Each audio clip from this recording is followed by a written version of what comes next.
Assalamualaikum warahmatullahi wabarakatuh.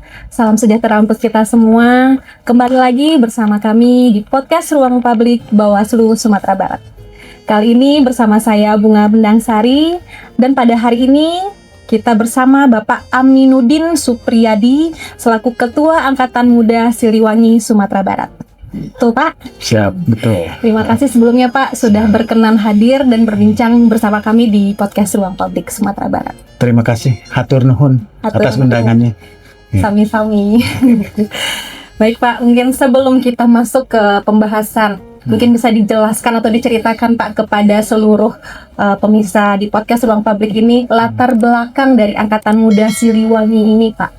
Nah, kenapa Angkatan Muda Siliwangi? Karena kan yang kita tahu Siliwangi itu adalah seorang raja di kerajaan Pajajaran, betul Pak? Yeah. Nah, latar belakangnya seperti apa dan bergerak di bidang apa Pak organisasi masyarakat Angkatan Muda Siliwangi? Baik, Ibu Bunga ya, dan para pendengar sekalian. Dalam kesempatan ini akan saya jelaskan tentang Angkatan Muda Siliwangi.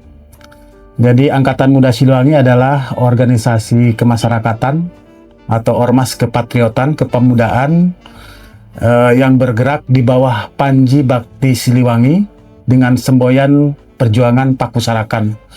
Pakusarakan itu sendiri berarti adalah pahitkeun kalemah cai atau pertahankan tanah air. Nah, dalam kegiatannya memang berbeda dengan ormas-ormas yang ada di Indonesia. Ormas kepemudaan ini dia ada papagon atau ada dasar-dasar tata nilai, yaitu tata nilai tentang tata nilai kesundaan dan catur watak Siliwangi. Jadi tidak sama dengan ormas yang lain karena kita bergerak di bawah Panji Bakti Siliwangi juga memperjuangkan bagaimana tata nilai, adat istiadat, budaya, bahasa Sunda itu terpelihara dengan baik. Khususnya begitu. Di Sumatera Barat ya Pak? Ini bukan hanya dikhususkan di Sumatera Barat, tapi karena ini adalah ormas AMS yang ke 106 di Indonesia. Jadi kita perwakilan AMS Sumatera Baratnya adalah AMS 106. Artinya AMS yang berdiri di perwakilan wilayah 1 yaitu Sumatera, dan itu adalah yang ke-6. Terima kasih. Kalau boleh tahu sudah berdiri sejak tahun berapa itu Pak? Alhamdulillah Angkatan Muda Siliwangi itu terbentuk berdasarkan mandat dari pengurus pusat, atau itu tanggal 18 Maret 2023. Dan kita baru diresmikan atau dikukuhkan itu pada tanggal 7 Juli 2025. Oh, terhitung baru ya Pak? Iya. Mohon maaf, 2024. Oh, 2024. 2024 ya. Baru menuju 2 tahun berarti. Iya, siap. Oke. Baik Pak, mungkin dari yang kita ketahui kan organisasi masyarakat. Mungkin kegiatan yang sudah dilakukan sejak dikukuhkannya Pak di Sumatera Barat ini Angkatan Muda Siliwangi. Kegiatan sosial apa yang sudah dilakukan mungkin sebelumnya Pak? Sebelum kita masuk ke membentuk Angkatan Muda Siliwangi, sebelumnya di Sumatera Barat itu sudah berdiri organisasi Paguyuban Warga Sunda Sumatera Barat. Oh, itu berbeda Pak? Jadi saya salah satu pendirinya dari Paguyuban atau Perkumpulan Paguyuban Warga Sunda ini. Salah satu kegiatan dari Paguyuban Warga Sunda itu adalah melestarikan bahasa, seni dan budaya kesundaan. Setelah itu melakukan kegiatan-kegiatan sosial kemasyarakatan. Setelah itu kita juga berpartisipasi dalam hal kegiatan ketika masyarakat di sini tertimpa musibah dan lain sebagainya, dan itu kita selalu dengan gerak cepat itu melakukan berpartisipasi untuk membantu. Begitupun kegiatan-kegiatan yang menimpa ke masyarakat Sunda itu sendiri. Nah, jadi berangkat dari itu, Angkatan Muda Siliwangi ketika lahir itu, kita sebenarnya kan boleh dikatakan bagian dari Paguyuban Warga Sunda. Nah, ketika kita menjadi bagian, tapi tidak menjadi satu organisasi dalam struktural, tapi tetap tata nilainya adalah tata nilai kesundaan. Jadi, Angkatan Muda Siliwangi adalah bukan Paguyuban Warga Sunda Sumatera Barat, tapi menjadi bagian perjuangan dari PWS itu sendiri. Artinya di organisasi Angkatan Muda Siliwangi ini memang orang Sunda aja semua, Pak? Oh, tidak. Oh, tidak.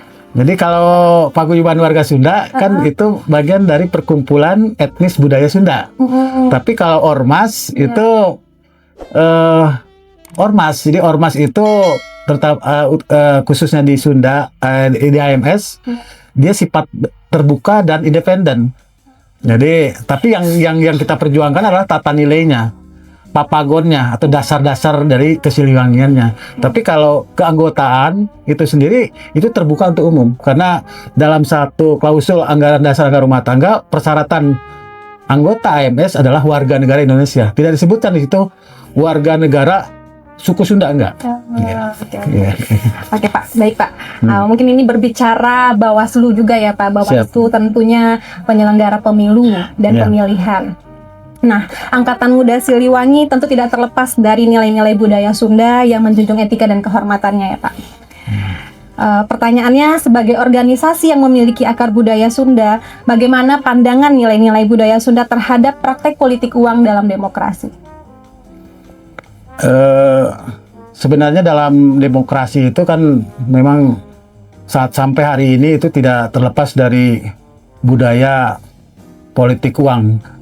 Bagaimana kita mengatakan budaya, karena itu kebiasaan yang sudah menjadi budaya. Nah, pandangan kita ketika politik uang ini terjadi, itu bukan hanya pelanggaran dari pemilu, tapi merupakan satu krisis moral yang harus diperbaiki. Krisis moral dalam hal ini bagaimana krisis moral itu baik itu dari pelaksana tahapan kepemiluannya, peserta atau kandidat yang ikut, baik itu caleg, baik itu kepala daerah. Jangan sampai dia menghalalkan segala cara untuk dapat dia terpilih. Begitupun dari masyarakat pemilih. Jangan sampai dia larut dalam iming-iming tawaran-tawaran ya politik uang. Jadi polarisasi yang sudah terjadi, pragmatisme. Setelah itu tawaran-tawaran bagaimana suara hanya dibeli cuman ratusan ribu, mungkin 300.000, bahkan 1 juta. Nah, suara ini kalau itu mungkin 300.000, 500.000 satu hari habis. Tapi ketika ada kandidat caleg, dia terpilih menjadi salah satu calon anggota legislatif untuk 5 tahun ke depan, berarti kita menanggung caleg yang terpilih dengan beban, yaitu dia sudah menggelontorkan sejumlah uang, akhirnya tidak berpikir tentang amanah, berpikir tentang bagaimana mengembalikan modal yang sudah diberikan gitu. Ya. Namun kan di sisi lain, Pak, masyarakat Indonesia kan memiliki ikatan budaya, organisasi dan kedaerahan yang cukup kuat dalam kehidupan sosial, Pak. Ya. Nah, ini gimana menurut tadi mungkin panggilan akrabnya Kang Dulu. Ya. Menurut Akang, kelompok primordialisme seperti organisasi kedaerahan dapat menjadi kekuatan sosial dalam mencegah politik uang ini, Kang? Ya. Baik, Mbak Bunga. Jadi mungkin para pendengar juga bisa sama-sama mendengar bahwa satu ikatan kedaerahan. Jadi kedaerahan salah satunya contoh ikatan kedaerahan Sunda. Sunda itu lahir dengan tata nilai, dengan tata titi duduga prayoga. Dalam berkehidupan itu ada etika dan sopan santun. Dalam berkehidupan itu ada nilai-nilai yang harus dijaga. Begitupun ketika dia dilibatkan menjadi masyarakat pemilih. Nah, dengan tokoh-tokoh itu dia bisa memberikan satu sentuhan bahwa ini di dalam bahasa Sundanya itu tekengeng. Nah, tokengeng, tonga jual suara, tonga jual pengaruh hanya untuk kepentingan sarangan. Jadi sementara gitu.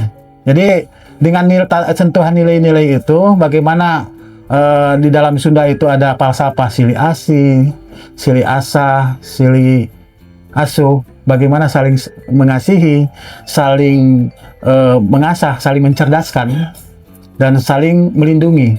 Jadi disinilah pentingnya para tokoh-tokoh etnis budaya, saya selaku ketua AMS juga memberikan satu pendidikan politik, bagaimana kita mencerdaskan. Jadi kalau kita ini mau memilih, suara ini sangat berguna. Kenapa harus hanya diberjual dengan recehan gitu? Nah itu Mbak Bunga. Iya Kang, baik Kang. Namun kan nyatanya politik uang ini kan sering dianggap sebagai sesuatu yang lumrah menjelang pemilu dan pemilihan biasanya ya Kang. Padahal dampaknya cukup besar terhadap kualitas demokrasi kita. Nah menurut Akang, apakah menerima politik uang bertentangan dengan nilai kehormatan dan harga diri yang dijunjung dalam budaya Sunda? Sangat bertentangan. Jadi bahkan itu adalah pengkhianatan. Pengkhianatan kepada nilai-nilai kesundaan itu sendiri. Di mana kita ketika memilih pemimpin itu, kita harus punya pedoman bahwa pemimpin yang kita itu dia harus, kalau di Sunda itu harus nyunda, harus nyantri, harus nyakola. Nyunda itu artinya dia memahami tata nilai, tata budaya, etika. Nyantri itu memahami tentang pedoman bagaimana tata nilai keagamaan, nyantri. Norma-norma nilai-nilai keagamaan itu dijaga. Nyakola, benar-benar dia punya pendidikan. Punya istilah di Minangko, dia didulukan selangkah, ditinggikan sarantiang. Berarti pemimpin yang akan kita pilih itu dia harus mempunyai persepsi pemahaman di atas rata-rata. Baik, terutama dari sisi nilai apanya. Pokoknya dia harus punya adab lah. Adab. Jadi pemimpin itu harus lebih dulu mendulukan adabnya lebih tinggi gitu. Nah, selanjutnya Kang, organisasi kemudaan kan tentu memiliki tanggung jawab dan moral dalam membentuk karakter dan kesadaran demokrasi anggotanya. Nah, untuk Angkatan Muda Siliwangi Sumatera Barat sendiri membangun kesadaran anggotanya agar tidak terjebak dalam politik transaksional ini saat pemilu, bagaimana dari Akang selaku ketua? Mbak Bunga, jadi alhamdulillah di pemilu 2024 yang lalu ya, kita dari Angkatan Muda Siliwangi itu sudah membentuk satu gerakan, yaitu Gerakan Sunda Memilih. Jadi salah satu kegiatannya itu adalah melakukan pendidikan politik. Setelah itu sosialisasi tentang aturan-aturan kepemiluan, termasuk beberapa peraturan yang tentang larangan-larangan yang dalam kita melakukan aktivitas kepemiluan, baik itu sebagai taruhlah pendukung. Taruhlah kita juga bagian dari warga Sunda yang ikut berkontestasi, atau kita masyarakat Sunda yang memang menjadi masyarakat pemilih.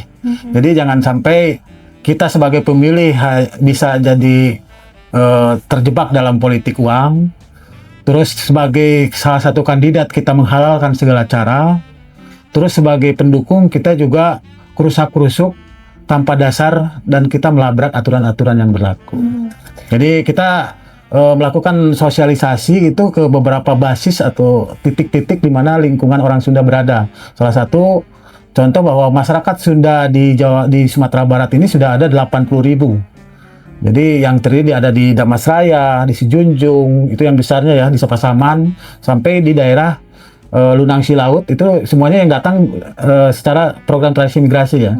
Nah disitulah kita sebagai tokoh masyarakat Sunda, di mana dia lebih mendengar biasanya, karena istilahnya itu pupuhu ya. Pupuhu itu penghulu yang memang bisa didengar oleh masyarakat Sunda yang ada di perantauan. Berarti yang saya tangkap, Angkatan Muda Siliwangi ini pada pemilu 2024 kemarin pun aktif dalam melakukan sosialisasi partisipatif terhadap pemilu. Bukan hanya dengan KPU, kita juga kerjasama dengan KPU. Jadi dengan Bawaslu. Bukan hanya dengan Bawaslu, kita juga dengan KPU. Tadi juga tanda tangan mau pengajuan MOU ya Kang ya. Siap, iya. Oke, Kang. kan tidak bisa kita pungkiri masih ada nih Kang, bagian masyarakat yang menganggap politik uang ini sebagai hal biasa dalam pesta demokrasi. Menurut Akang, apa tantangan terbesar dalam mengajak masyarakat menolak politik uang yang kadang sudah dianggap hal biasa menjelang pemilu? Menurut saya sih sederhana. Jadi kan politik uang itu terjadi karena lunturnya kesadaran kolektif ya. Kesadaran kolektif bagaimana masyarakat ini memahami betul tentang manfaat dari pemilu itu. Pemilu yang dilakukan 5 tahun sekali itu adalah menghadirkan pemimpin yang nanti akan mengawal kebijakan-kebijakan bahkan hajat hidup masyarakat kita, termasuk kita sebagai pemilih warga Sunda, itu ditentukan oleh pemimpin yang akan kita pilih. Jadi benar-benar kita memberikan satu pemahaman, memberikan satu pendidikan, ya satu teguran ketika masyarakat Sunda itu melakukan hal-hal yang sifatnya transaksional, terutama jual beli suara. Jadi suara orang Sunda tidak dijual di warung suara. Jadi itu tagline-nya, tidak dijual di warung suara. Orang Sunda tidak dijual di warung suara ya kan. Nah, untuk mewujudkan pemilu yang bersih tentu tidak bisa dilakukan oleh Bawaslu sendiri ya Kang. Bawaslu sama KPU sebagai penyelenggara tentunya butuh dukungan banyak pihak. Nah, seberapa penting kolaborasi antara organisasi budaya, tokoh masyarakat, dan Bawaslu dalam menciptakan pemilu yang bersih dan demokratis menurut Kang? Sangat penting, karena mata Bawaslu itu kan terbatas. Mata Bawaslu terbatas. Anggota Bawaslu di Sumatera Barat atau komisionernya berapa? 5 orang. 5 orang. Yang akan diawasi. Nah, yang diawasi di Kota Padang aja ada 660.000 DPT yang punya daftar pemilih tetap ya. Belum di Sumatera Barat. Jadi disitulah kita dari organisasi kemasyarakatan, organisasi kebudayaan yang kita memang punya basis massa, basis yang kita memang jaga, yaitu bagaimana contoh di Warang Sunda itu masyarakat ini di sini itu Malako Jonagari. Dia masyarakat Sunda di sini itu betul-betul harus dia berdaya, dia bermanfaat, dia berdampak. Jadi ketika itu berarti dia tidak boleh melakukan hal-hal yang bertentangan dengan norma dan nilai-nilai yang ada di masyarakat, termasuk dia melakukan pelanggaran-pelanggaran ketika dalam pesta demokrasi itu. Jadi memang harus dijaga betul. Begitu Bu Bunga. Oke. Ya. Nah, terakhir nih Kang, sebagai penutup Kang, tentu kan ada harapan besar agar demokrasi Indonesia ke depan semakin berkualitas dan bebas dari praktek politik uang. Apa pesan Akang kepada masyarakat dan generasi muda agar tetap menjaga nilai budaya sekaligus menjadi pelopor demokrasi yang bebas dari politik uang menuju pemilu 2029? Saya dari Angkatan Muda Siliwangi, saya minta memang pemuda itu jangan dijadikan objek. Sudah saatnya pemuda itu jadikan subjek, pelaku. Dia penjaga demokrasi. Jadi penjaga demokrasi berarti dia jadi matanya untuk bagaimana melakukan pengawasan partisipatif. Nah, bagaimana dia mulutnya dia menyampaikan pesan kepada masyarakat tentang pendidikan ke politik, tentang sosialisasi kepemiluan, tentang larangan tentang pelanggaran ini, ini tidak ada politik uang. Jadi disinilah pemuda itu sudah saatnya ditempatkan menjadi masyarakat atau menjadi di depan sebagai bagaimana dia menjadi penyambung lidah, menjadi mata dari Bawaslu untuk pengawasan, menjadi penyambung lidah dari KPU untuk menyampaikan pesan-pesan atau pendidikan politik itu sendiri. Itu harapannya. Oke Kang. Dan harapan kami pun juga sama ya Kang ya. Ya. Nah, tentunya bertambah lagi nih satu pihak yang akan membantu kami Bawaslu dalam menegakkan demokrasi kita ini untuk yang lebih baik ke depannya. Nah, mungkin sahabat Bawaslu, demikian podcast kita pada kali ini. Terima kasih atas perhatiannya. Sebelum kami tutup, izinkan kami menyampaikan slogan kami, Kang. Baik, kepada masyarakat Sunda yang ada di Sumatera Barat dan kepada masyarakat luas, mari bersama rakyat awasi pemilu, bersama Bawaslu tegakkan keadilan pemilu.